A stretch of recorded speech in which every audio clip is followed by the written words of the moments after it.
¿Qué tal? ¿Cómo están? Muy buenos días, bienvenidos. Esto es Arde Troya. Yo, Juliana Oxenford. Perdón por la demora, son 6 minutos más tarde. Me agarró un tráfico infernal realmente en la vía expresa. No sé exactamente qué fue lo que sucedió, pero ahí está en Lima, la potencia mundial, según Rafael López Aliaga. Tenemos un gran programa. Más adelante vamos a conversar con el abogado constitucionalista Luciano López, quien ha tenido la amabilidad de aceptar una conversación conmigo a propósito de las movidas que se vienen en el Ministerio Público, en la Fiscalía. Ya se determinó a través de la Junta de Fiscales Supremos que de ninguna manera Patricia Benavides va al Jurado Nacional de Elecciones, que creo yo es una gran noticia. De hecho, la fiscal de la Nación, Delia Espinosa, quería colocarla allí, pero una persona con los antecedentes que tiene, los cuestionamientos que carga encima, en una entidad electoral, a pocos meses de las votaciones, de las elecciones, a mí personalmente me da pánico. Pánico. De eso y más hablamos el día de hoy. Tenemos una pauta cargadísima de información para que ustedes sepan todo lo que está pasando en nuestro país. Martín Vizcarra está ahora mismo formando parte, participando de este pedido por parte de la Fiscalía de dictarle 6 meses de prisión preventiva. Y él ha dicho, yo no me voy a Barbadillo. Él está muy seguro de que puede seguir en campaña, hacer lo que le da la gana, ¿no? Se va a los mítines, viaja, lo hemos visto hace poco en Loreto, en el distrito de Santa Rosa. Con él no es, pese a que está inhabilitado y no puede participar en el próximo proceso electoral. Pero antes de darle la bienvenida a toda la gente que nos está viendo y agradecerles, por supuesto, por elegirnos, quiero plantearles la siguiente pregunta, porque a mí me encanta, además, saber que ustedes pueden optar por alguna de las alternativas que nosotros damos en estas encuestas y de esta forma también la dinámica con Arde Troya es mucho más rápida y positiva. ¿Crees que el juez dictará prisión preventiva para Martín Vizcarra? Sí, por fin. Primera opción. 2, no, otro libre más. 3, todo es un show político. 4, me da igual. Estaremos al tanto, por supuesto, de sus respuestas y mientras tanto no puedo dejar de hablar, por supuesto, de lo que ha sucedido con Tomás Aladino Gálvez. Por favor. Resulta que le ha archivado el Ministerio Público, ese señor es un fiscal, la denuncia a José Gerí, el presidente de la mesa directiva, por presunta violación sexual. Al toque nomás, ¿no? El Ministerio Público se demora la vida para un montón de causas, pero cuando se trata de personajes políticos, rapidito nomás actúan. Ahí están viendo ustedes el documento donde efectivamente Tomás Aladino Gálvez, que dicho sea de paso hay que decir que es acusado de integrar esta mafia, esta banda, esta organización criminal llamada Los Cuellos Blancos del Puerto y jefe de la Fiscalía Suprema de Familia, dijo, a ver, no hay pruebas suficientes contra el presidente del Congreso de la República. Vamos a archivar esta denuncia. La víctima contó que en Canta, en una fiesta, en una reunión, en una parrillada, era un evento en realidad lúdico, ¿no?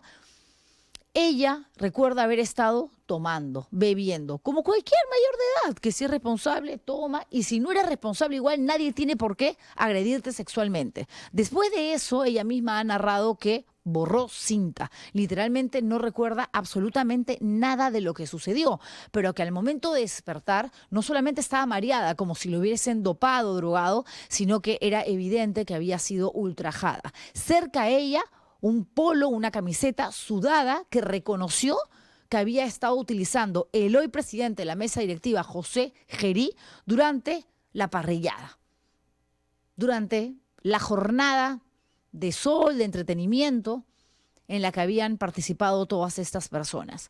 Digo yo, si ella pasa por médico legista, se determina que efectivamente fue violada, si además fue sometida a un examen toxicológico que da por concluido que sí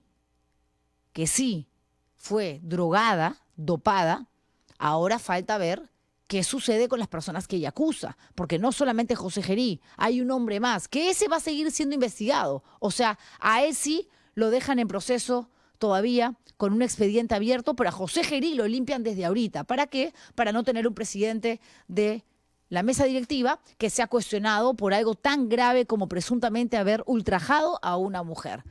Ya, para que no hablen mal de ti, para que después no digan cómo es posible tener una persona con ese tipo de señalamientos dirigiendo el Parlamento Nacional. No, yo te limpio nomás. ¿Y quién lo limpia? El que esté involucrado en los cuellos blancos. ¿No les digo?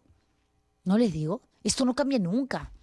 Esto es parte de una especie de modus operandi que no solamente se ha convertido en algo casi orgánico, sino que ya estamos acostumbrados a escuchar y conocer este tipo de noticias. Es muy grave, es muy peligroso y es un precedente que se deja, que le regala impunidad a otras personas que eventualmente hayan cometido delitos parecidos o diferentes, no importa, pero finalmente hayan actuado fuera de la ley. No estoy diciendo, para que después no me llenen de cartas notariales, que el señor José Gería es un violador, no lo estoy diciendo, pero que hay elementos que deberían de haber sido por lo menos un poquito más investigados, analizados, sometidos a un escrutinio por parte del Ministerio Público, porque no es una denuncia cualquiera, por supuesto. ¿O qué? Eres congresista, te conviertes en presidente de la mesa directiva y ya se te tiene que perdonar la vida, de ninguna manera, de ninguna manera. Así que desde aquí, por supuesto, reclamamos por la decisión tomada de manera tan rápida por Tomás Aladino Gálvez. Vamos ahora a hablar de Martín Vizcarra. ¿Le dan o no prisión preventiva? Hoy se evalúa esta solicitud del Ministerio Público. Recordemos que a él lo están investigando, está inmerso en un juicio oral donde se le atribuye, el Ministerio Público, la teoría fiscal, es que recibió coimas, plata, un montón de dinero, estamos hablando de más de 2.3 millones de soles presuntamente, cuando era gobernador regional de Moquegua, para darle la buena pro, para hacer que gane el concurso público y pueda desarrollar una serie de obras, dos empresas, Obrainsa e Ixa. Y esto por los proyectos de Lomas de Hilo y el Hospital de Moquegua. Lo que viene diciendo Martín Vizcarra hasta el día de hoy es que todo es mentira, que es un invento, que le quieren hacer daño a él, que es el lagartito, que se porta bien, que lo único que ha hecho fue gobernar en función a los intereses del país, que se vacunó porque prácticamente le tocó inmolarse por un país porque nadie daba cuenta o fe de que las vacunas chinas, que fueron las primeras que en llegar, efectivamente no atentaban contra la salud. Mentira, mentira, porque esas vacunas ya habían sido probadas. Mentira, porque ya habían listas enormes en el hospital de la Universidad Cayetano Heredia, también en San Marcos, de gente que se había apuntado para recibir las primeras dosis, como conejillos de India, algunos, de repente otros no, pero si él realmente hubiese sido el héroe que puso en riesgo su salud, su vida, su cuerpo, para colocarse estas vacunas que sí estaban generando, como todas las demás y en todo el mundo, algunas suspicacias, temor y demás, ¿por qué no lo hizo públicamente? Lo hizo a escondidas.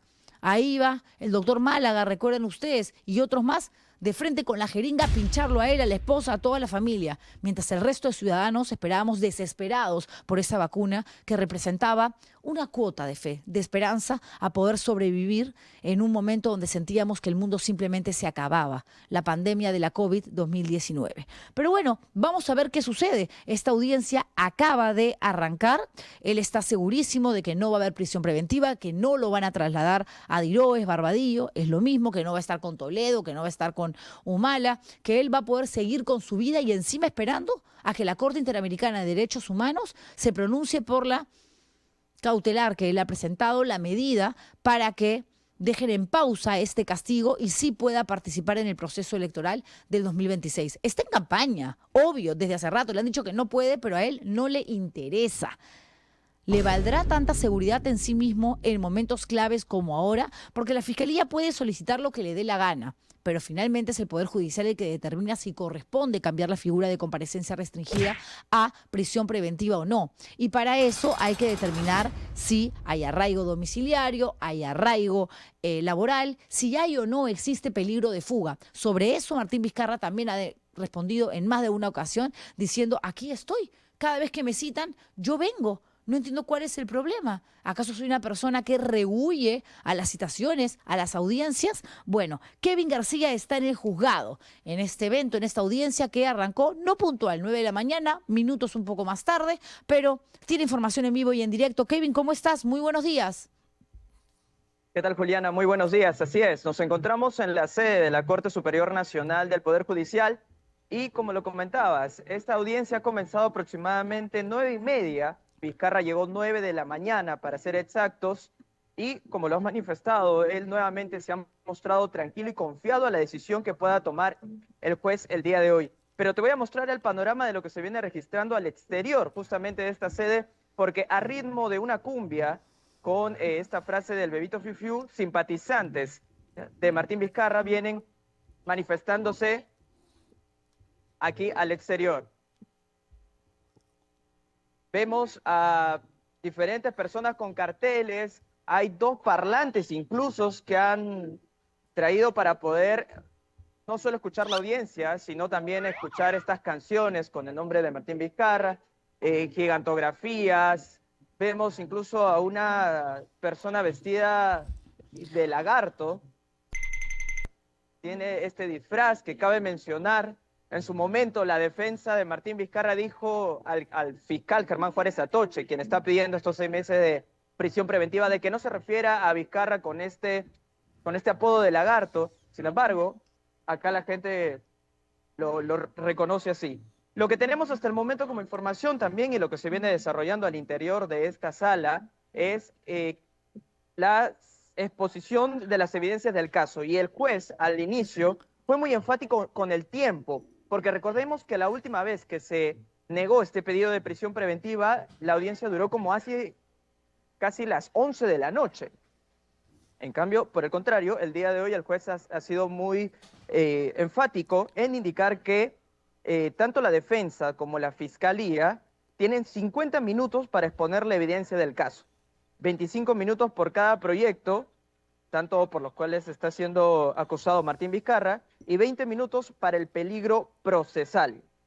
Ese es el tiempo que se va a dar tanto a la fiscalía como a la defensa de Martín Vizcarra para que puedan dar sus fundamentos. Posterior a eso, al final Vizcarra, ya que asistió presencialmente, porque él no estaba obligado a asistir el día de hoy, pero él lo ha hecho como gesto político, ya que como lo has mencionado, se encuentra en campaña, él va a brindar unas palabras finales cuando culmine esta audiencia. Se va a dar un breve receso, o puede ser incluso un receso de un par de horas, en el que el juez va a analizar todas las posiciones, tanto de la fiscalía como de la defensa, y se va a retomar en horas de la tarde para poder tomar una decisión. Eso sería el panorama que se tendría el día de hoy en estos momentos, mientras van llegando más adeptos de Martín Vizcarra. Al inicio eran aproximadamente 30 personas y ahorita ya podemos contabilizar por lo menos unas 80 personas aquí que están en la avenida Tacna. Kevin, pero es confirmado que el día de hoy efectivamente vamos a conocer el veredicto, la decisión del juez Jorge Chávez Tamariz. El juez ha manifestado, incluso en la audiencia anterior, que el día de hoy quiere tomar la decisión. De hecho, cuando ingresó a la audiencia, dijo, prepárense, tanto la defensa como la fiscalía, le dijo, prepárense porque tenemos una jornada larga. Bueno, largo es, ¿no? Porque hay que presentar los argumentos del Ministerio Público, la Fiscalía que pide estos 6 meses de prisión. Obviamente él está en todo su derecho de tomar la palabra, al igual que sus abogados defensores. Este tipo de procesos son burocráticos, demoran, hay que cumplir con ciertos plazos, pero la idea es hoy saber efectivamente cuál va a ser el futuro más cercano de Martín Vizcarra, si efectivamente se va a la cárcel de manera preventiva o continúa en libertad respondiendo a este juicio oral que sigue su curso. Lo ideal sería tener a estas alturas del partido evidentemente una sentencia, una condena.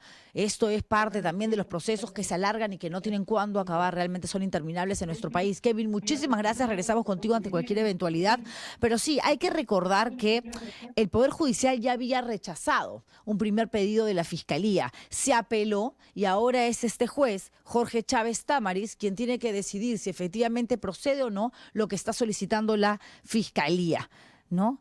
El que está solicitando, el que pide es Germán Juárez. Dice que hay que variar esta figura, que se tiene que ir a la cárcel. ¿Por qué? Porque hay un peligro procesal. Según la lectura del Ministerio Público, en función a toda la información, toda la data que ha recopilado sobre este caso de las presuntas coimas, el señor podría huir. Y hay quienes incluso manejan o abrazan la teoría de que tanto show, tanto proselitismo, tanta campaña, no es necesariamente porque él tiene un interés de convertirse en presidente el próximo año, repetir el plato, sino porque está buscando generar una especie de trinchera, de soporte, de red, que más adelante, cuando si eventualmente lo sentencian y tiene que irse, fugar, porque no quiere responder a la justicia peruana, va a tener cierta aprobación y cierto respaldo de un porcentaje importante de la población. Repito, a Martín Vizcarra lo vemos hasta en la sopa, ni siquiera es precandidato y lo vemos haciendo más campaña que a otros que ya están inscritos con sus partidos y que empiezan a calentar motores para lo que va a ser casualmente la previa a lo que vamos a vivir en abril del próximo año, donde tendremos que ir a las urnas para elegir nuevos presidentes, vicepresidentes, senadores, diputados, etcétera. ¿Qué pasará? No lo sabemos, pero Kevin García sí va a estar todavía pendiente de lo que eventualmente suceda en las próximas horas. Nosotros iremos informando aquí en Arde Troya. Recuerden, estamos con la encuesta para que puedan seguir participando, por favor. Y yo ahora quiero hablar de un tema que realmente es ya más que indignante, ¿no? Ya uno dice, sí, efectivamente, en el Congreso de la República las fichas se mueven como las pelotas en las canchas de fútbol. A mayor cantidad de integrantes en una bancada, es decir, a más número de congresistas, más posibilidad de que te caigan más comisiones, de que tu grupo pueda presidir más comisiones.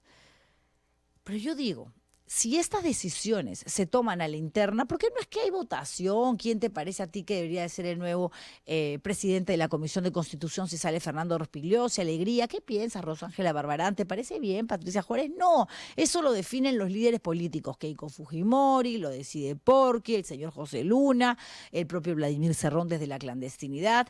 Y claro, cuando uno ve quiénes son las cabezas de estas comisiones ordinarias, dice, o sea, no pudieron esforzarse para poner a peor gente. La lista es realmente triste. Elvis Vergara, por ejemplo, de Acción Popular, preside la Comisión de Fiscalización, una persona investigada por el caso Los Niños. ¿Qué va a fiscalizar? Si el Ministerio Público a quien está fiscalizando casualmente es a él. Por favor, ¿no había otra opción?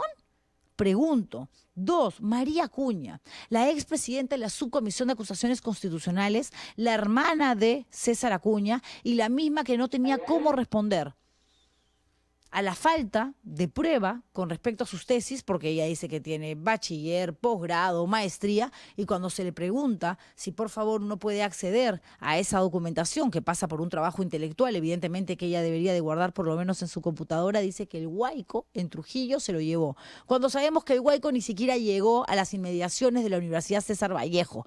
¿Cómo va a ser que en la universidad no haya una copia, ¿no?, del trabajo académico que ella presentó para obtener un nuevo grado? Bueno, esta señora ahora es, que encima está acusada por un tema de venta de terrenos, al parecer irregular, la digna presidenta de la Comisión de Vivienda, con investigaciones por fraude procesal y denuncia calumniosa. No, es que el Perú es lo máximo, acá no nos aburrimos nunca. Raúl Doroteo, vicepresidente de la Comisión de Presupuesto, no es cualquier cosa. No es cualquier cosa. Denunciado públicamente por su padre por apropiarse de la casa familiar. Y también está dentro del grupo de los mochasueldos, de estos congresistas sindicados señalados por cortarle la remuneración a trabajadores de sus despachos a cambio de mantenerlos en el cargo. Ya, ¿tú quieres trabajar conmigo? Perfecto. No son ellos directamente, pero usan al mejor amigo, utilizan al asesor principal para que estos a su vez le digan al resto del personal, oye, ya sabes, cómo es acá, tienes que pasar el 10%. Y cuando me toca gratis, con gratis igual. Acá no se perdona a nadie. Es la única manera de trabajar con este u otro congresista. No, Dios, no lo hagas, no. Pero lo hacen. ¿Alguno castigado? Digo yo, no. Cordero Jontay, la primera, que esa sí fue expectorada. Y después, todos los demás, bien, gracias. Les dan presidencias, les dan vicepresidencias. Alejandro Soto, de APP, que además fue presidente de la mesa directiva también antes de Eduardo Salguana, preside presupuesto, siendo investigado por el presunto delito de cohecho pasivo impropio. Dios mío, no hay 1, 5, 10 que no tengan estas rayas, Dios mío, que no tengan mochilas tan pesadas. Juan Carlos Mori, de Somos Perú, preside la Comisión de Transportes y también es investigado por el caso Los Niños. ¿Qué les digo, señores? Lloramos, reímos, nos indignamos, lo tomamos como parte de... albergamos la esperanza de que el próximo año la cosa va a cambiar. La cosa no va a cambiar, y menos si seguimos dándole una oportunidad a esta gentuza, que van a postular la gran mayoría a la Cámara de Senadores, porque no quieren perder, evidentemente, la mamadera. No quiero, no. No quieren, pues no quieren. Y Patricia Chirinos se está haciendo, ¿no?, su propia camita. Bien graciosa es Patricia Chirinos, ¿no? A mí ya me da risa. Ella es de Renovación Popular, como bien la sabemos. Es una de las caras más visibles del partido liderado por Rafael López Aliaga, el alcalde de Lima. Y es tan simpática que acaba de presentar un proyecto de ley que tengo aquí en mis manos, que es una locura por donde se le mire. ¿Por qué?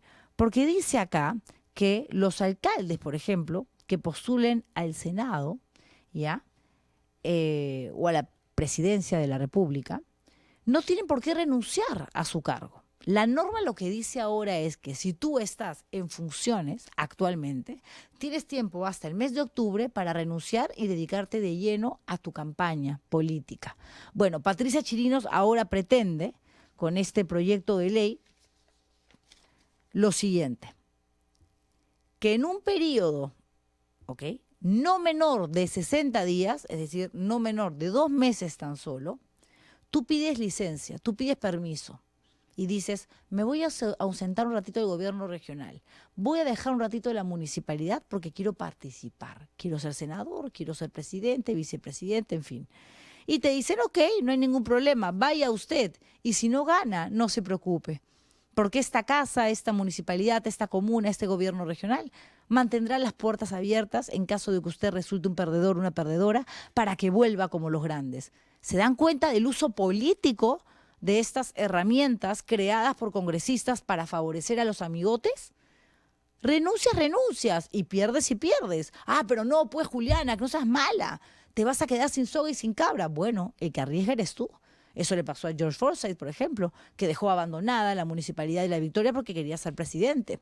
Y en los primeros meses, ¿no?, en las encuestas, cuando el tema recién empezaba a calentar, aparecía primerito con Johnny Lescano. Y luego ya fue bajando, aparecieron otros candidatos con más fuerza, ya a iniciar a ejecutar una verdadera campaña, y no pasaron a segunda vuelta, sino Keiko Fujimori y Pedro Castillo. Pero esto de pedir permiso, o sea, lo que hace o lo que busca es darle una secuencia imparable a quienes no quieren dejar de trabajar para el Estado, a quienes no les da la gana de seguir ejerciendo un cargo público. Porque tú ahí tienes que decidir, tienes derecho a irte del lugar donde la gente te puso para aspirar a algo más. Sí, ¿está bien? Creo yo que no. Debería haber una prohibición. Si tú asumes tal municipio, sabes que te tienes que quedar ahí los 4 años que dura la gestión. Ah, ¿quieres ser presidente de la República? Sí, y eres gobernador. Tienes que saber que si dejas tu gobierno regional para postular, entonces, si pierdes, ya no puedes volver. Patricia Chirinos pretende cambiar las reglas de juego. Aquí está el proyecto de ley. Ley que modifica la ley de elecciones municipales para establecer la licencia obligatoria sin goce de haber de alcaldes que postulen a cargos públicos. Ah, claro, qué buena gente, sin goce de haber. No vas a recibir sueldo. Bueno, fuera, ¿no? Que en plena campaña política utilice los recursos de su comuna para poder postular. No, obviamente no puedes ganar. Tiene que ser sí o sí sin goce de haber. Pero es una locura más grande todavía ver cómo varios van a dejar varadas sus municipalidades, es decir, no pudieron siquiera hacerse cargo de lo local, de lo más chiquitito, y pretenden entrar al Senado o ser presidentes. Ya, y si no me liga, no importa, regresas. No pasa nada porque lo tuyo no fue una renuncia, lo tuyo fue una licencia sin goce de haber. Ahí vamos a ver a Rafael López Aliaga, ¿no? Si esto se convierte en una realidad. Viniendo de alguien como Patricia Chirinos, seguramente va a conseguir bastante eco, no sé si es suficiente como para aprobar la normativa, pero sí que van a haber réplicas a su favor en el Parlamento Nacional. Porque es de las que más se mueve, ¿no? De las que más amigotes tiene en el Parlamento peruano. Qué increíble. Dice que las cosas como están producen un impacto negativo. Y lo que tenemos no produce un impacto negativo. Pregunto, Janet Arias, ¿tienes algo que decir al respecto, por favor? Es una Juli, locura. estábamos viendo alguna información para recordar a todos los que están viendo el programa que Rafael López Aliaga ya ha estado inaugurando hospitales en Piura, en Huamanga, en Ayacucho, ha estado también en Loreto, cuando él es alcalde de la ciudad de Lima, pero de hace tiempo ya está en campaña y por otras regiones. Y nadie sanciona. Y nadie sanciona. Yo no sé dónde está la entidad electoral, que es bastante clara y que dice, señores, ustedes no pueden de ninguna manera hacer campaña proselitista, no pueden hacer mítines, no pueden inaugurar nada que esté lejos de lo que tiene que ver con su cargo público. Ahí suenan los trenes. De los trenes ya nadie habla, ¿no? Y han llegado unos puentes modulares ahora, que han costado un chupo de plata. Y a través de una declaratoria de emergencia, es decir, para que esta compra, esta adquisición no pase por un concurso público, han traído 2 de 3. Y hay una empresa, a Estados Unidos les ha comprado, y hay una empresa china que dice, ¿y por qué a nosotros no nos han dado la oportunidad? Si nosotros estamos ofreciendo no 3, sino 4 puentes modulares a un menor precio. Lo único que hemos dicho y advertido es que esto va a demorar más en llegar. Yo prefiero esperar. Si voy a ahorrar y encima en vez de 3 me van a dar 4 puentes modulares. Pero el que no puede aguardar un segundo más es Rafael López Aliaga. Está desesperado, porque él quiere ser presidente de la República. Y lo primero que le van a preguntar es, señor López Aliaga, ¿y qué hizo cuando usted era alcalde de Lima? ¿Qué pasó con sus drones? ¿Qué pasó con sus motos si no tenemos suficiente seguridad? Sería bacán que me diga en qué quedó esto de las playas artificiales. El tren. ¿Qué va a pasar con el tren, señor López Aliaga? Como no tiene nada de qué agarrarse, los puentes. Y ahorita van a empezar a pintar los puentes de celeste y la gran inauguración dentro de un proceso a todas luces sombrío, raro. Porque cuando se le ha preguntado, ¿y cómo es posible que no haya un contrato? No, de palabra hemos quedado. Sí, pero ya la transferencia de plata, es decir, el pago por estos puentes, ya se concretó. Bueno, eso es algo que tiene que responder el gerente general de la Municipalidad Metropolitana de Lima. O sea, se lava las manos de una manera verdaderamente escandalosa. Escandalosa. Ya nos exhibiste. Han aparecido pintas en Arequipa que dice Santibáñez. Y hay quienes dicen, sí, Juliana, pero no dice Juan José Santibáñez, no hay necesidad. ¿Qué otros Santibáñez conocemos dentro del mundo del ambiente político? Solamente a él, que no está afiliado a ningún partido. De hecho, la última vez que estuvo como militante fue de Progresemos y renunció. No es el caso, por ejemplo, del ministro de Educación Morgan Quero, que sí es un militante de Ciudadanos por el Perú, que es el partido político liderado por el señor Nicanor Boluarte, hermano de la presidenta de la República, y denunciado por presuntamente haber logrado esta inscripción haciendo trampa, colocando, moviendo prefectos y subprefectos. Ese es el logo de Ciudadanos por el Perú de Nicanor Boluarte, que dicho sea de paso es horrible. Lo han hecho muy mal, muy mal. No sé qué opinan en el Switcher. Parece Sedapal, Juliana. Parece Sedapal. Hablando de Sedapal, de agua, voy a pedir si me pueden traer un vasito con agua, por favor, porque ando medio afiebrada, un poco enferma, Ya, pero mi aquí amor. estoy haciendo programa, evidentemente, tal cual lo había prometido el día de hoy. Y bueno, así como hay cosas que llegan, hay cosas que se van, y la alianza ahora y Salvemos al Perú está en la cuerda floja. Estamos hablando del grupo que representa a Mariano González, el exministro del Interior, que dicho sea de paso estuvo la semana pasada conversando con nosotros, y también el ex rector de la UNI, López Chau. Es raro porque Marisol Perestello, aquí en Ar de Troya, hace menos de 2 meses, dijo que cuando todavía había plazo para inscribir las alianzas ante el Jurado Nacional de Elecciones, que todavía tenían tiempo y que de todas maneras primero la gente, que es el partido en el que ella milita, donde tiene mucha visibilidad y que el dueño es el señor del Castillo, el hijo de Jorge del Castillo, el aprista, que ella daba, como un acto además de amor por el Perú, un paso al costado para que sea López Chau el que postule a las elecciones del próximo año. Bueno, pues resulta que al final arriba la gente, o arriba mi gente, o Podemos por la Gente, ¿cómo se llama? Arriba mi gente es un programa de televisión. No, ¿cómo se llama? Primero la gente, primero la gente. Te han tenido que buscar un nombre un poco más atractivo, ¿no? Arriba mi gente, primero la gente, segundo la gente, en fin. No fue con López Chau, no se aliaron. Los que sí firmaron fueron Alianza Ahora y Salvemos al Perú. Mariano González, les repito, y y Alfonso López Chau. El tema es que el Jurado Nacional de Elecciones ha suspendido este proceso de inscripción porque Salvemos al Perú no había solucionado los problemas que habían sido advertidos. ¿Esto qué quiere decir?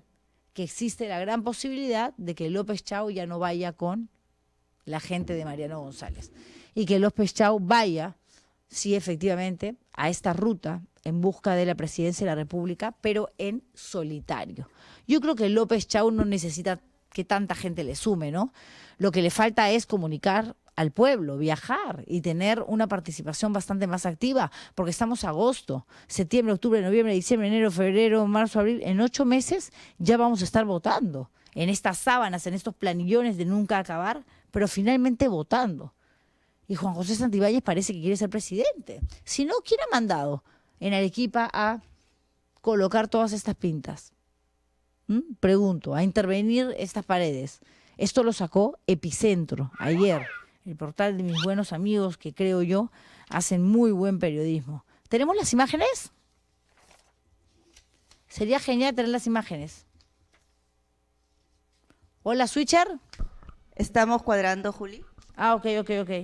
Y no solo eso, sino que según la afiliación del Jurado Nacional de Elecciones, él presenta su renuncia a Progresemos, el partido inicialmente que iba junto a Hernando de Soto. Pero como su renuncia fue presentada cuando se había cerrado en los tiempos, aparentemente estaría habilitado. No he encontrado afiliación del partido de Nicanor Boluarte. No, acá yo tengo el documento de Juan José Santibáñez, dice historia de afiliación. El ciudadano no es actualmente afiliado a la organización política Progresemos, inscrita desde el 3 de julio del año pasado, cuyo tipo es partido patrio y político y su alcance es nacional. La solicitud de inscripción de la organización política fue presentada el 22 de enero del año 2024. O sea, no tiene partido, pero lo podrían invitar. Ahí están las pintas, miren ustedes, si las ponemos a toda pantalla. Claro, no pueden decir, no, pero no tiene nada que ver Santibáñez, ¿cómo se les ocurre? Sí, esto viene obviamente de él, de la gente de Palacio, ¿no? ¿Qué otros Santibáñez hay? ¿Qué otros Santibáñez está buscando la manera de conseguir además impunidad? Ninguno. Obviamente ninguno. Y no es una, son varias pintas, ¿no? Con el color rojito, los colores además del partido, con el que se han quedado con la imagen que han decidido utilizar para la próxima campaña. Santibáñez 2026. No me llamaría la atención que la campaña se la pague Dina Boluarte. Mientras Santibáñez esté más tranquilito y contento, la Presidenta de la República también va a sentir de una u otra manera que hay respaldo todavía y para rato. Y para rato. No sé si ya tenemos a Luciano López en línea, a ver si me pueden decir. Sí, ya estamos. Perfecto, porque estaba viniendo aquí al programa, pero el tráfico es verdaderamente abrumador. Me he demorado de mi casa acá exactamente 2 horas. Lo habitual es 1 hora y 10, pero 2, algo sucedió en la Panamericana y algo sucedió en la Vía Expresa que hizo que realmente la línea de autos colapsara, no se podía avanzar. Yo estaba a punto de dejar mi carro tirado y subirme al Metropolitano para llegar rápido y bajarme acá en el centro cívico y venir caminando hasta Girón Camaná. Dije, no llego. Sí, efectivamente llegué un poco tarde, pero aquí estoy. Y aquí está también el doctor Luciano López, listo para hablarnos acerca de las movidas en el Ministerio Público, la Fiscalía, y qué es lo que se puede esperar a raíz de la decisión que ha tenido que acatar la propia Delia Espinosa, fiscal de la Nación. ¿Cómo le va, doctor López? Buenos días, Juliana. Muchísimas gracias por la invitación. También me quedé atascado, te cuento, ¿ah? También. También en la Vía Expresa. Tuve que Tremendo. darme media vuelta y venir para acá porque yo quería estar contigo presencialmente en el programa. Ya está, de todas maneras, y la gente lo agradece. Yo la verdad ya iba también a ver la forma de subir, ¿no? Por Aramburuca, Naval y Moreira, no sé, Javier Prado y regresarme a mi casa, porque la cosa no avanzaba. 2 horas me he demorado, doctor López, en venir de Chorrillos aquí al centro de Lima, que obviamente las distancias son largas, pero tampoco justifica que estés 2 horas metida en un carro. En fin, doctor López, la que ya no está en el carro, ya abajo del carro, ya entró al Ministerio Público, ya formó parte de esta audiencia a la que había sido convocada para ver su futuro, es Patricia Benavides. Y lo que se ha adelantado es que de ninguna manera va al Jurado Nacional de Elecciones. ¿Por ahí por lo menos tenemos una buena noticia o cree usted que no? ir al Jurado Nacional de Elecciones me parece que era el mal menor, porque ya de por sí que la doctora Benavides, que tiene todas estas situaciones de investigaciones penales por delitos muy graves, y por toda la manera de cómo se ha desarrollado la coyuntura alrededor de su participación, tanto en la vida política, para decirlo claramente, ¿no? O sea, definitivamente terminaba siendo el mal menor, pero la mayoría de la Junta de Fiscales Supremos ha decidido que no vaya al Jurado Nacional de Elecciones, que se quede en la Junta de Fiscales Supremos. Y Juliana, estoy autorizado a compartirte a ti y a todos información muy importante. La razón por la cual la doctora Delia Espinosa ahora, con la decisión de la Junta de que no vaya al Jurado Nacional de Elecciones y ver a qué despacho fiscal supremo va, tiene que ver con lo siguiente. Mira, en la segunda Fiscalía Suprema Penal, la señora tiene 5 investigaciones, Juliana. Te doy los datos. Mira, en una investigación está por delitos de cohecho activo específico, cohecho pasivo específico, asociación ilícita para delinquir. En el segundo, organización criminal, también cohecho, patrocinio ilegal, negociación incompatible, tráfico de influencias. En otro, tiene tráfico de influencias. En el cuarto caso, cohecho pasivo específico, tráfico de influencias. En el quinto caso, cohecho pasivo específico. En la segunda Fiscalía Suprema Penal, tiene 7 carpetas. 7, Julián. Las Increíble. 7 carpetas son de una, delitos de peculado doloso, cohecho pasivo propio. En la segunda, tráfico de influencias agravado. En la tercera, malversación agravada. En el cuarto, cohecho activo específico. En el quinto, cohecho pasivo específico. Para que la gente lo entienda, ¿saben qué cosa es cohecho? Soborno. O sea, entonces, ¿a qué voy? Por eso me han autorizado a difundir esta información, Ajá. porque la razón por la cual la doctora Delia Espinosa ahora, al tener que acatar la resolución de la Junta Nacional de Justicia, no es porque no le dé la gana, para que la gente lo pueda entender, sino porque hay un notorio conflicto de interés. Para decirlo de una manera mucho más clara, ¿cómo vas a poner al gato de despensero? Así es, así Para es. que la gente lo pueda entender. ¿Cómo puedes poner al gato de Ujú. despensero? Si la señora tiene estas investigaciones, suma 7 y 5, son 12. 12 carpetas. La señora dice que tiene presunción de inocencia. Sí, claro, lo tiene como cualquier ciudadano, pero no solamente la mujer del César tiene que serlo, sino parecerlo. Entonces, ¿cómo la vas a meter en fiscalías supremas donde obviamente Ajá. va a poder entorpecer sus propios casos? Y cuando Doctor ella fue López, fiscal de la Nación, movió a una fiscal para ujú, favorecer a su hermana. pero Entonces, ¿qué se puede hacer si no va a una Fiscalía Suprema? Porque entendemos que hay oficinas a donde evidentemente por un tema de, no sé, inconvenientes, ¿no? Conflicto de intereses no puede entrar. Ella no puede estar en la oficina donde se investiga a los cuellos blancos del puerto porque ella aparece como coimputada. Tampoco se va a claro. ir a la oficina del Ministerio Público donde están investigando a su propia hermana acusada de recibir coimas a cambio de liberar a traficantes. Entonces, ¿qué es lo que le queda? Porque Delia Espinosa fue la que pidió que se vaya al Jurado Nacional de Elecciones y al final fueron los otros miembros de la Junta Fiscal Suprema quienes dijeron no, al Jurado Nacional de Elecciones de ninguna manera. Pero ella quiere regresar a una Fiscalía Suprema y ha dicho, claro que hay plata, claro que hay espacio, claro que puedo hacerlo. Bueno, la respuesta es bastante puntual.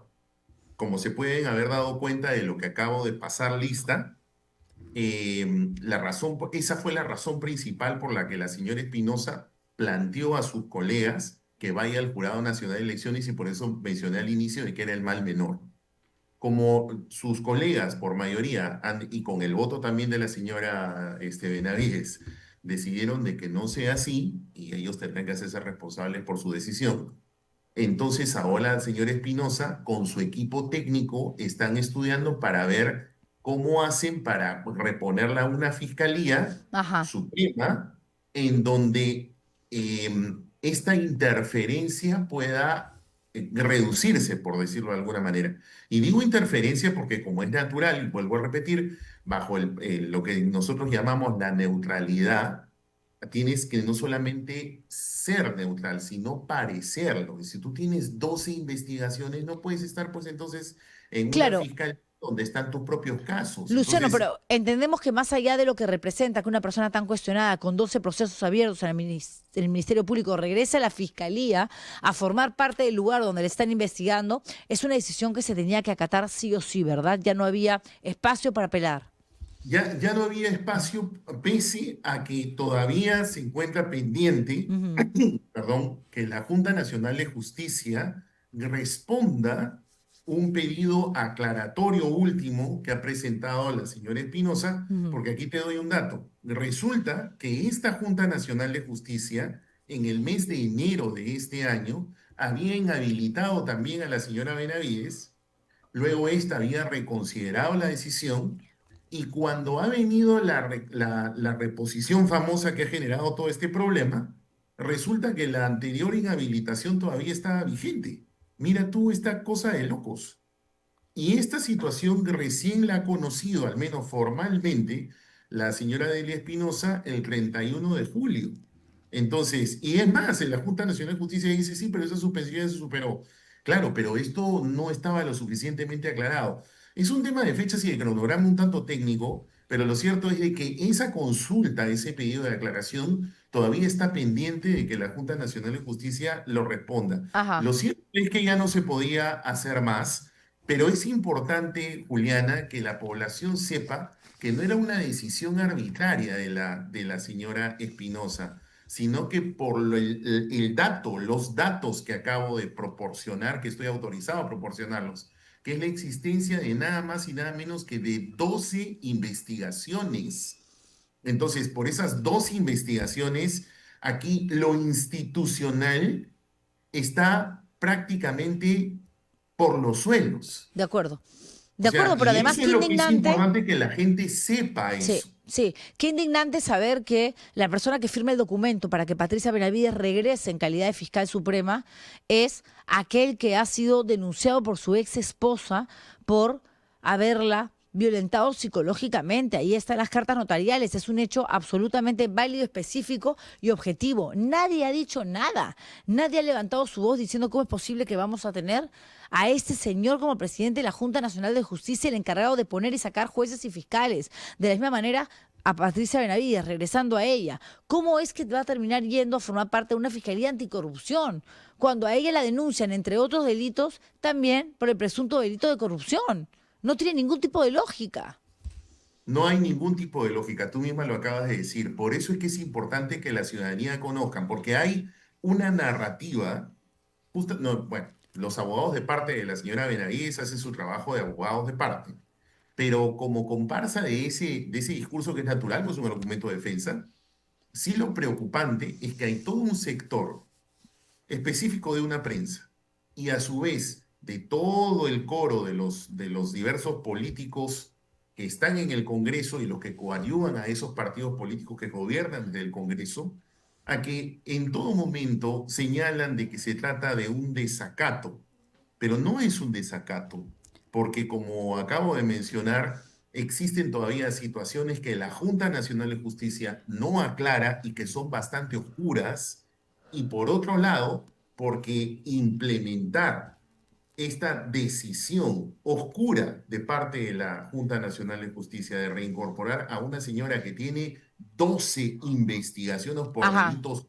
muy graves es algo que daña la institucionalidad. Y claro. la verdad es bastante preocupante que el resto de miembros de la Junta de Fiscales Supremos, entre ellos el señor Gálvez, que también acusado por una situación, le tuvieron que crear también una fiscalía de familia para que el señor pueda estar ahí, porque también hay Increíble. una incompatibilidad. O sea, lo cierto es de que creo que la batalla en favor de la institucionalidad, Ajá. lamentablemente la estamos perdiendo. La estamos perdiendo porque La además estamos no solo perdiendo. regresa Patricia Benavides en calidad de fiscal suprema, sino que el abogado de Benavides denuncia constitucionalmente a Delia Espinosa y esa es una decisión que pasa, Luciano, entiendo, por el Congreso de la República. Y tomando como antecedente, precedente, lo que le hicieron a Zoraida Ábalos, lo más seguro es que con Patricia Benavides otra vez en el Ministerio Público y el Congreso que juega en pared con la ex fiscal de la Nación, a Delia Espinosa le cortan la cabeza, la sacan. Mira, yo te agrego un jugador en ese juego y esa es la Junta Nacional de Justicia que está liderada por un acusado, pero sentenciado, ya ni siquiera acusado, sentenciado de que se ha revelado que se le pasaron las hormigas al defensor del pueblo y al comité que él presidió para elegir a los miembros de la Junta Nacional de Justicia por segundo caso, porque ni siquiera es el primero, que es el caso del señor Ríos, porque evidentemente todo esto es un contubernio. Hay que decirlo con todas sus letras. Y no existe ninguna garantía ni en la Junta Nacional de Justicia ni tampoco en el Congreso de la República respecto de estas imputaciones de Ajá. la señora Lilia Espinosa. Y puedo hablar sobre el particular porque tengo el encargo de defenderla como abogado, tanto en el caso de la Junta Nacional de Justicia como en uno de los casos que se ha presentado ante el Congreso de la República. Fue un error, fue un error de Delia Espinosa demorarse tanto en acatar esta indicación de permitir el regreso de Patricia Benavides al Ministerio Público, porque sabía que tarde Mira, o temprano lo iba a tener que hacer, que ya no dependía de ella, y prolongó el tiempo, y eso es algo que nadie lo puede negar. considero que no por dos razones. La primera, porque como te comenté hace un momento, se han presentado diversos pedidos de aclaración Ujú, a la propia Junta Nacional de Justicia que hasta ahora no aclara la tremenda oscuridad que pesa sobre sus decisiones, ujú. que como ya te comenté, una de ellas tiene que ver con que en el momento en el que decidió la reincorporación, la señora Benavides estaba con una inhabilitación vigente. Y eso es un escándalo, la verdad. O sea, entonces, jurídicamente, la señora Espinosa tenía razones para poder pedir aclaraciones y poder entonces ver cómo podía tratar de amenguar una situación bastante vergonzosa, que es que el gato termine de despensero, para que la gente así en sencillo lo pueda Ajá. entender, porque no puede ser pues, que una persona con dos investigaciones por delitos muy graves termine estando en una Fiscalía Suprema o incluso, como pretendía la Junta Nacional de Justicia, liderando la propia Fiscalía de la Nación. Si cuando tuvo el cargo cometió estos delitos de los que al menos se les imputan y por eso tiene esas investigaciones, y uno de ellos tiene que ver incluso con la remoción de la fiscal que investigaba a su hermana, imagínate Que pues, además o esos sea, son, Luciano, rige hechos cualquier absolutamente sentido común, concretos. ¿no? O sea, todo lo demás es parte de la subjetividad y de aquello que está siendo investigado, ¿no? Estas 12 acusaciones. Pero con respecto a sus vínculos con varios congresistas, eso es algo que ya se sabe. Lo que ella hizo obligando a la fiscal Betsabe Revilla a que dejara su oficina donde está investigando a la hermana de Patricia Benavides, eso es algo también que ya no entra en ningún terreno de la especulación. Eso es algo que sucedió efectivamente y a esta señora se le permitió. La pregunta es, si Delia Espinosa finalmente es denunciada constitucionalmente e inhabilitada, ¿qué opción hay de que Patricia Benavides vuelva a la Fiscalía de la Nación en calidad de presidenta, de jefa? Es una posibilidad y eso va a depender de sus colegas en la Junta de Fiscales Supremos que el día de ayer decidieron, por mayoría, de que no vaya a al Jurado Nacional de Elecciones.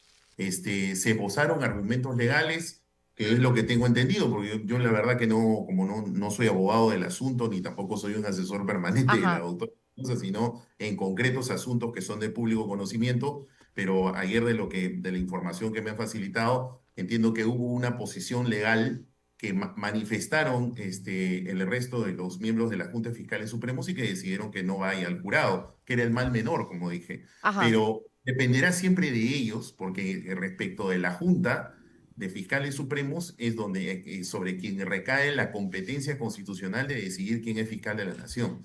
Y también habrá una responsabilidad ya con la ciudadanía, ¿no? De si es que ellos toman la decisión de que la señora fiscal suprema hoy repuesta, que es la señora Benavides, pueda liderar el Ministerio Público con estas 12 carpetas Ajá. fiscales Es una apuestas. locura, es una O sea, locura, es una locura es una realmente. locura. Mire, esto es bien sencillo para que la gente lo pueda entender en simple y concreto. El gato de despensero.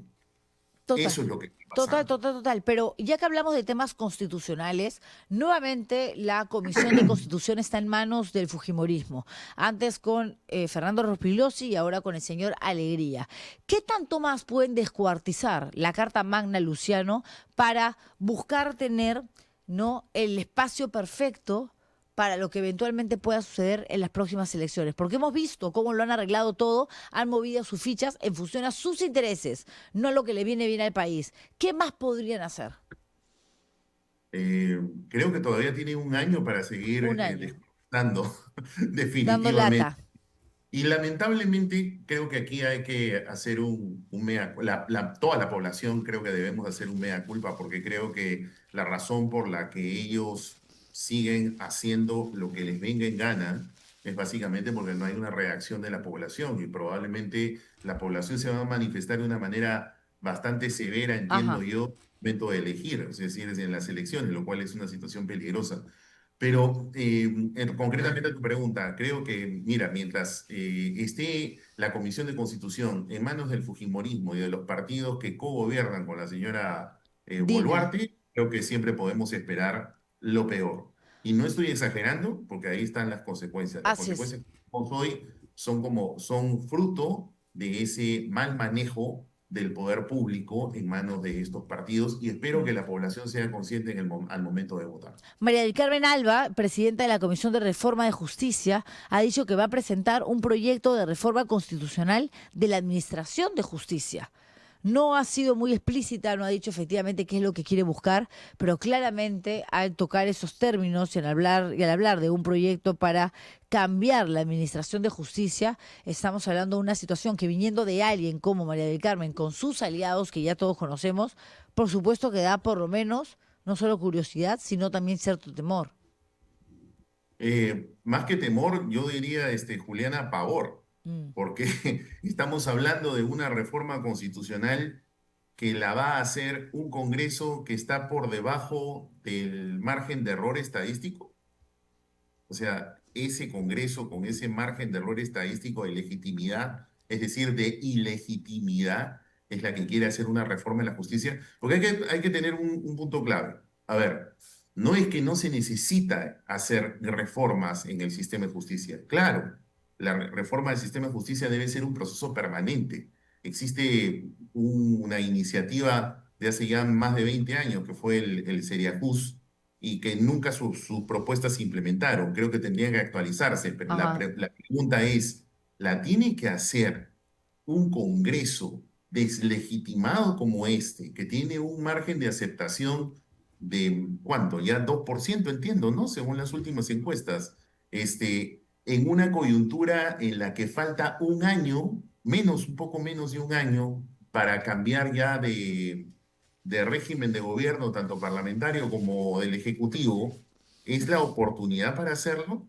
En realidad es la oportunidad para quienes quieren protegerse o dejar las Ajá, cosas armadas a sus claro. intereses. Es que Y están eso es lo que armando todo. realmente La está ley de pasando. amnistía es un escándalo, por supuesto, y ahora más preocupante todavía es y escandaloso el hecho de que se ponga sobre la mesa desde el Congreso y desde el Ejecutivo la posibilidad de irnos de la Corte Interamericana de Derechos Humanos. Lo cual sería un atentado además contra los derechos humanos de todos los ciudadanos, Ajá, porque recordemos siempre que el sistema interamericano, como el sistema europeo de derechos humanos, creado después del término de la Segunda Guerra Mundial, fue justamente para que los ciudadanos de Europa y de América Latina puedan tener la posibilidad de que ante el fracaso de las justicias internas puedan recurrir a una justicia supranacional. Por eso es que es un derecho de acceso a la jurisdicción supranacional. Quitarla es en realidad una vulneración a un derecho humano de todos los ciudadanos peruanos. Eso requeriría incluso hasta una reforma constitucional, pero ajá. otra vez, reformas constitucionales de quien no tiene legitimidad, de un poder legislativo que además está de salida, que tiene que irse a su casa en menos de un año. O O sea, y que en unos meses más vamos a entrar a un proceso electoral mucho más activo, porque ya está convocado formalmente. Por eso es que lo que creo es reformas, sí, pero no contra reformas y no por gente que en realidad está sindicada incluso con delitos de corrupción, por algo están en Es la que Fiscalía de Estados y por eso algo, y por eso es que también quieren sacar a la señora Espinosa, ¿no? nos hemos acostumbrado a minimizar todas esas acusaciones. Es como que, bueno, mientras no haya sentencia, sí, efectivamente, y tú lo decías muy bien hace un rato, la presunción de inocencia existe, es una realidad, pero también es cierto que uno tiene que llegar a ocupar un cargo en el espacio público sabiendo que no hay ningún tipo de señalamiento en tu contra, porque aquello que efectivamente no puedes asegurar que es verdad, eventualmente podría ser cierto también. Mire usted el caso de Gerí, le acaban de levantar, archivar la fiscalía por presunta violación sexual al presidente de la mesa directiva, Sí, correcto. Y ¿quién ha dispuesto el archivo? Tomás Gálvez. Tomás Alves. Bueno, este, si bien razones jurídicas seguro debe tener, pero nuevamente, la mujer del César no solamente debe serlo, debe parecerlo. Creo que eso es una cuestión de sentido común y que rige justamente desde un punto de vista jurídico a lo que en materia judicial se llama la imparcialidad Ajá. y que en el caso del Ministerio Público es el deber de neutralidad y de objetividad. Es decir, tienen que no solamente serlo, sino parecerlo. Por eso es que estas graves indicaciones hacen que lo más lógico deba ser mantenerse al margen, pero por eso es que creo que, Ajá. regresando a lo que hemos estado conversando en esta entrevista, aquí el real culpable es la Junta Nacional de Justicia, que trabaja un tanto al parecer en pared con estos grupos del Parlamento y con la defensa de la señora Benavides. ¿Por qué tanto interés que la señora Benavides regrese pese a toda esta recatafila de dos investigaciones penales? Bueno, definitivamente porque intereses tiene el asunto, porque Obvio. todos Y muchos, están con dos implicados. expedientes abiertos. Es bastante evidente. Demasiado. Ya es burdo de lo evidente que es. Burdo, ¿no? Así es. Martín Vizcarra, una última pregunta. Ahora mismo se está llevando a cabo una audiencia para determinar si procede o no el pedido de la Fiscalía del Ministerio Público que solicita 6 meses de prisión preventiva, diciendo que hay riesgo procesal. ¿Usted cree que realmente lo manden a Barbadillo durante 6 meses o que él va a continuar enfrentando este juicio oral, pero bajo la figura de comparecencia restringida? No conozco bien los pormenores del caso, Ujú. Juliana, pero sí tendría que decir algo general. Creo que el Ministerio Público, en los diversos casos de corrupción, Martín Vizcarra o cualquiera, lo que debiese concentrarse principalmente es lograr sentencias, porque ese es el gol.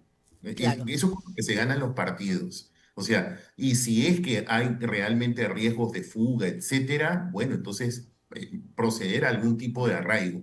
Pero si es que va a suceder lo mismo que ocurrió la vez pasada con un pedido similar, en donde el juez, frente a la carencia de evidencia, sobre todo de riesgos procesales de fuga o de entorpecimiento de la acción de la justicia, va a desestimar esos pedidos, entonces la fiscalía pierde puntos. Por eso es que creo que en todo caso, en el manejo estratégico del caso, siempre la fiscalía debe concentrarse en tratar de lograr sentencias condenatorias Ujú. antes que pedidos de prisión preventiva, etcétera. Salvo que, como vuelvo a repetir, existan riesgos realmente fundados, muy altamente probables de que la persona investigada o acusada, como en este caso el expresidente, realmente se vaya a fugar, ¿no? Si De es que acuerdo. tienen esta evidencia, claro, hay que arraigarlo. Pero Hay que si no la arreglarlo. tienen, más bien tienen pruebas de peso de Claro. que se puede condenar, como entiendo, existe en uno de los casos, ¿no? Creo que hay evidencias bastante serias, pues entonces logren el gol, ¿no? Y el gol es sentencia condenatoria.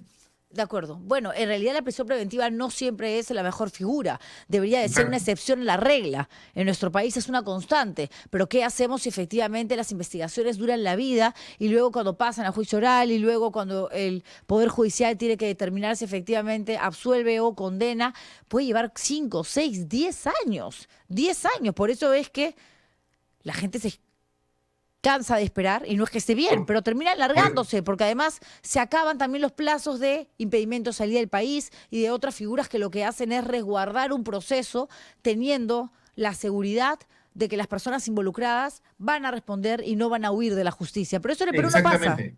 Eso es justamente lo que coincido contigo. O Ujú. sea, para eso la fiscalía debe tener una buena evidencia de que ese riesgo existe, para que el juez Claro, no se lo rechace, de pues. acuerdo. Porque si el juez se lo rechaza y estás hablando de un personaje político, ¿qué es lo que va a suceder? El político se va a victimizar, pues. Así es. Entonces, ¿Qué es lo entonces que está ahí hay haciendo que Martín tener Vizcarra? ¿Qué es lo que está haciendo exactamente. casualmente Martín Y, Vizcarra? y entonces ahí, más que nada, le estás haciendo un favor y eso es lo que hay que evitar. Por eso es que lo que creo es, siempre y cuando la fiscalía tenga elementos en los que sea muy altamente demostrable, ¿no? Ajá, Persuadible a que el juez diga, oye, si este tipo se va a fugar, entonces le dicta un arraigo y ahí ya no hay victimización así es. y la fiscalía dirá, mira, es que sabes que había esto, aquello, ¿no? Y necesito arraigarlo porque tengo estas pruebas contundentes que en el juicio lo voy a fulminar y voy a lograr una sentencia condenatoria, porque eso es a lo que siempre tienen que apuntar. A lo que Ya sea, deberíamos de apelar. porque justicia que tarda es realmente, pues, impunidad. De acuerdo. Y eso es también de las jaladas de orejas que tienen que haber para los fiscales. Hay que Ujú. decirlo con todas sus letras, ¿ah? Independientemente que yo defienda casos concretos de la señora Espinosa, las cosas al punto. O sea, si tú te demoras, la fiscalía se demora, la verdad, pues eso termina siendo pues impune, genera pues No, ya es que una se carrera que desacredite es una y carrera que y nunca le se da termina. opciones a estas reformas, que en Mm. realidad de reformas no tienen nada, sino de protección de intereses. De acuerdo. Luciano, muchísimas gracias por esta entrevista. Contrario. Luciano Gracias, López, Juliana. a ti. Un gran abrazo. Un abrazo, abogado constitucionalista, conversando con nosotros aquí en Ar de Troya y me tuvieron que bajar la luz porque de pronto me dio una fotofobia de aquellas. ¿Ah? Me empezó a molestar muchísimo la luz, pero porque ya venía medio resfriada, ando con un cuadro así medio complicado y encima había 2 horas me he demorado para venir al programa. Y Luciano López, que iba a estar aquí presencial, tuvo que regresar a su casa porque algo pasó en la vía expresa, sería bueno averiguar, que impedía que los autos avancen. Estábamos todos ahí varados, varados. Son cosas que pasan. Por suerte llegamos a tiempo. Ustedes han disfrutado de ese programa, no sé si tanto como yo, pero nos reencontramos mañana jueves con más a las 10 aquí en Ar de Troya. Chao.